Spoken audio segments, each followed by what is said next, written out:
Tesla's stock has dropped by nearly half in 3 months, losing most of the gains it made following the US election last year, when President Trump is vowing to buy a Tesla after the company's stock plunged. The stock continues to slide amid a political backlash against Elon Musk. Tesla is in trouble, and this time, it's not about car recalls or Twitter drama. No, this is way bigger. The company is getting caught up in a global trade war, and let's just say, things aren't looking great. It all started when President Trump slapped hefty tariffs on steel and aluminum imports. Now, countries like Canada and those in Europe are firing back with their own trade restrictions, and Tesla is feeling the heat. But here's where it gets messy. Elon Musk's public support for Trump isn't exactly winning him any fans overseas. In fact, people are so unhappy, they're straight up boycotting Tesla. Sales are dropping, investors are worried, and Musk, well, let's just say he might be rethinking his political alliances right about now. Could this actually be the beginning of Tesla's downfall in international markets? Or will Musk find a way to turn things around like he always does? Let's break it all down. Since Trump came into office, Tesla hasn't exactly been having a great time. Its stock has plummeted, and people have been making their frustrations known. Earlier this month, Tesla chargers were torched, cars were vandalized, and showroom windows were shattered. Law enforcement has had its hands full lately, thanks to a wave of this Tesla-targeted mayhem. Take Colorado, for example. Prosecutors recently charged a woman for unleashing chaos on Tesla dealerships, and she wasn't exactly subtle about it. Molotov cocktails were thrown at cars, and for good measure, someone spray-painted Nazi cars across the building. Meanwhile, over in South Carolina, federal agents nabbed a guy accused of torching Tesla charging stations near Charleston. When authorities checked his bedroom and wallet, they found rambling messages blasting the government and, bizarrely, Dogecoin. Yes, Dogecoin, the meme cryptocurrency. If that's not a sign of chaotic energy, what is? One ATF agent noted in the affidavit that the message left behind was clear, and it definitely wasn't in favor of Tesla. But the real hotspots for this electric-fueled outrage? That would be Portland, Seattle, and their surrounding areas. Places where, let's be honest, anti-Trump and anti-Musk energy has been brewing for years. A man in Oregon allegedly threw multiple Molotov cocktails at a Tesla store in Salem, then showed up again another day to shoot out the windows, because once just wasn't enough, apparently. In Tigard, a suburb of Portland, someone fired over a dozen bullets at a Tesla showroom, causing significant damage to cars and windows. It was the second attack in a week. Seattle wasn't spared either. Earlier this year, 4 Cybertrucks mysteriously went up in flames in a Tesla lot.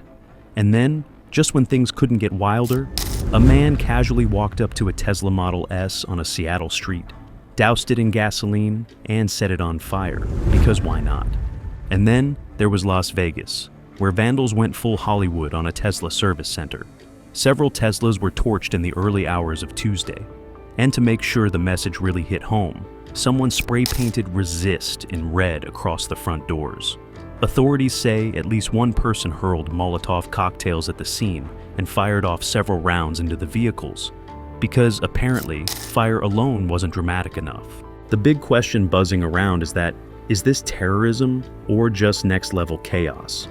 FBI Special Agent Spencer Evans pointed out that the whole situation had some of the usual red flags people link to terrorism: cryptic messages, a possible political agenda, and straight-up chaos, adding that law enforcement wasn't brushing any of it aside. Some of these Tesla owners have even decided to fight back the only way they can, by slapping on some very creative bumper stickers. A few favorites? I bought this before we knew Elon was crazy, and I just wanted an electric car, okay? Please don't torch it. Musk himself finally addressed the Tesla destruction tour while chatting with Senator Ted Cruz on a podcast. His take was that at least some of these attacks are coordinated and funded by left-wing billionaires who apparently have it out for Tesla. Musk took to X, posting a video of Teslas going up in flames in Vegas, calling the level of violence absolutely insane. He insisted that Tesla was just making electric cars and had done nothing to deserve this kind of madness. But it didn't really stop anything. On the roads, Tesla drivers found themselves on the receiving end of middle fingers, while outside dealerships, protesters gathered, loudly opposing Elon Musk, Donald Trump, and the budget cuts rolling out under Musk's Doge group. And the backlash wasn't just loud, it was costly. Tesla owners were selling off their cars, often at a loss, just to distance themselves from the brand. Meanwhile, across the Atlantic, things weren't any better.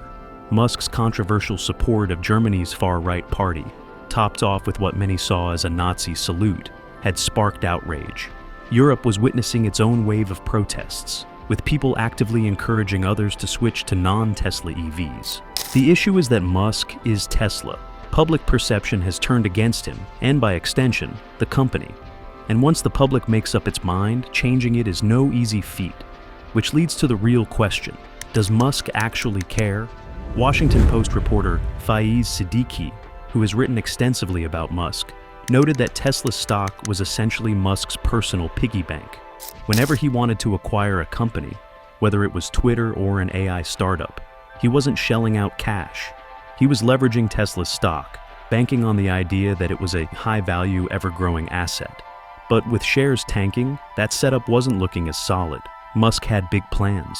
Transforming Tesla into an AI and robotics powerhouse wasn't going to be cheap.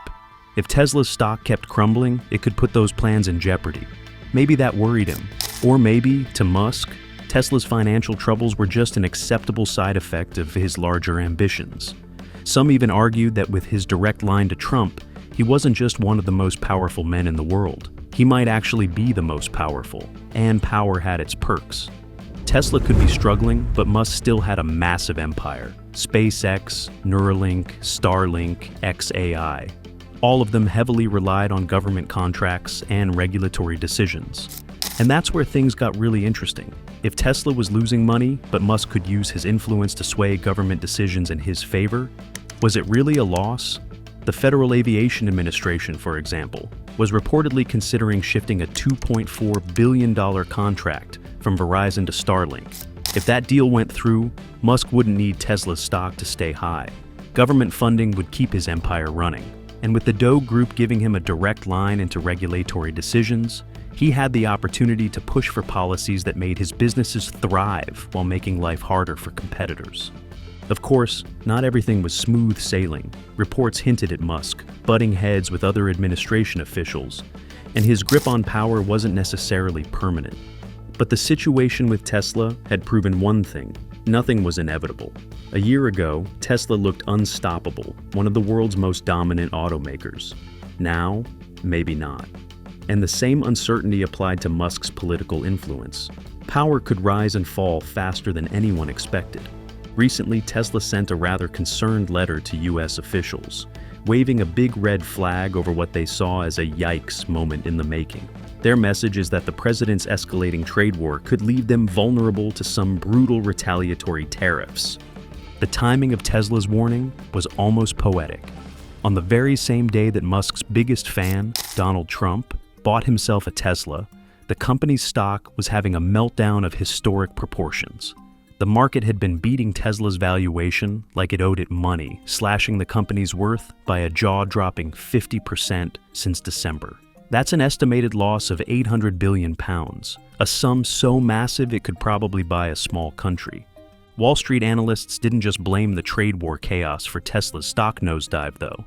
Many pointed to growing domestic frustration over Musk's lead role in the so-called Department of Government Efficiency, which, true to its name, was all about chopping down government bureaucracy. That alone rubbed plenty of people the wrong way, adding fuel to the already roaring Tesla stock fire. Back to the letter. Tesla wasn't the only one sending strongly worded emails to the US Trade Representative's office. A whole lineup of businesses had been flooding inboxes with complaints about rising costs and regulatory nightmares. But Tesla's message stood out because, well, no one even signed it. Almost like they didn't want to be personally blamed when Musk eventually found out about it. Still, the letter got straight to the point. Tesla was worried the US government's attempt to play trade war chess would actually end up hurting American businesses, like, them. They reminded officials that they had already been burned in past trade battles, where countries slapped extra tariffs on EVs in response to US policies. Listen, the letter basically said, whenever the US throws down trade restrictions, other countries don't just sit back, they clap back, and it's always bad for exporters like us. They feared history was about to repeat itself, and this time, the damage could be even worse. Now the real drama was brewing over Trump's April tariff plans, which at first only targeted Canada and Mexico, before getting briefly put on hold due to backlash from US automakers. But that little timeout was set to expire on April 2nd. And this time, the European Union was officially stepping into the ring. Tesla saw this as a major problem, and they weren't afraid to spell it out. US protectionist policies weren't just messing with global trade, they were making life harder for manufacturers too.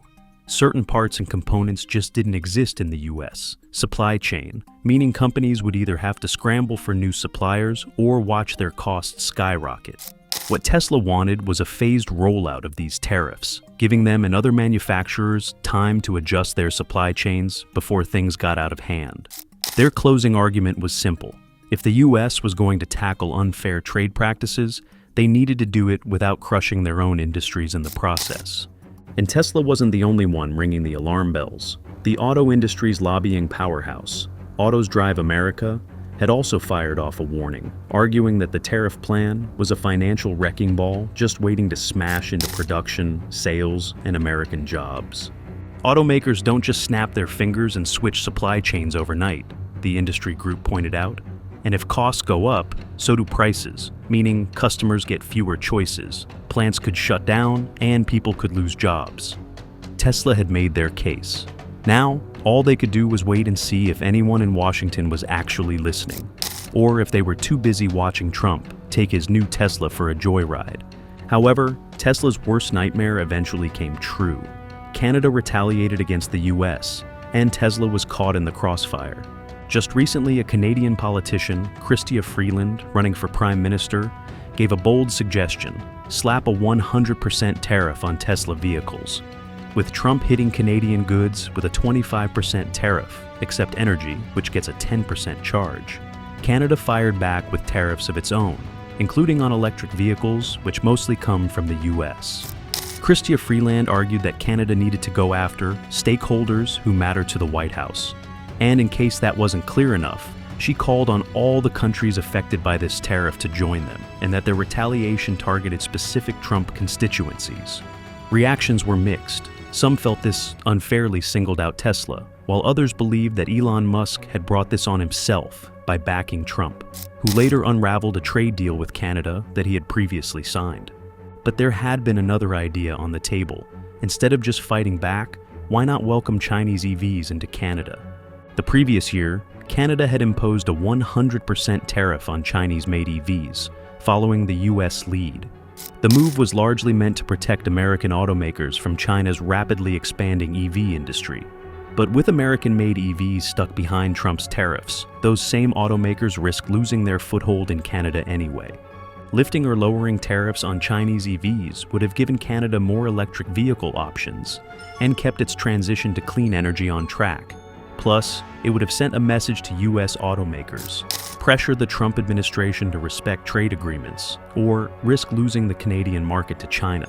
Of course, Tesla could have tried dodging US tariffs by shipping its China-made cars into Canada, but even if it had, it might not have helped much. Tesla's brand had already taken a serious hit in Canada, and it would have been going head-to-head with Chinese EV makers that were already giving it a tough fight in China. Despite all the drama surrounding Tesla, some people are still proudly backing the brand. Take Mitchell Feldman, for example. He bought a Tesla Model Y back in 2022 and was instantly hooked. As a tech CEO himself, he had always admired Elon Musk and his companies. So, owning a Tesla felt like the natural move. But last week, for the first time, his beloved EV became a source of awkward confrontation. This whole experience might have made Feldman think, but it certainly didn't change his mind. He was already waiting for the new Model Y to hit the UK market, and once it did, he'd be placing his order.